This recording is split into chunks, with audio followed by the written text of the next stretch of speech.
Welcome to Cook with Prasanna channel and click the bell icon for more videos and subscribe to my channel. 6 గంటలు నానబెట్టుకున్న మినపప్పు మిక్సీలో వేసి అది ఒక గిన్నెలోకి సెపరేట్గా తీసుకోవాలి. తరువాత ఇడ్లీ రవ్వ 1.5 గంట సేపు మినిమం నానబెడితే ఇడ్లీ మనకి బాగా వస్తుంది. దాన్ని బాగా కడుక్కొని ఇడ్లీ రవ్వని నీళ్లు తీసేసి ఇలా వేసి బాగా కలుపుకోవాలి.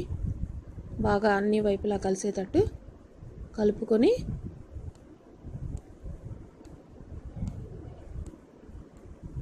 చూస్తున్నారు కదా, ఇలా అన్ని వైపులా కలిసేటట్టు కలుపుకోండి.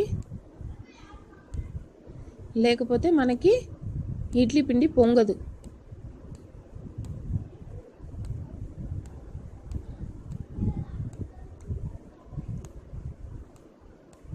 దానికి మూత పెట్టి మినిమం నైట్ అంతా బయటే ఉంచండి.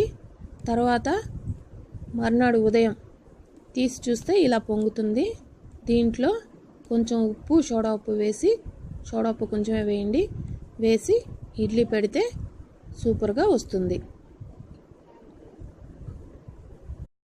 Thank you for watching and please subscribe to my channel and see you in my next video.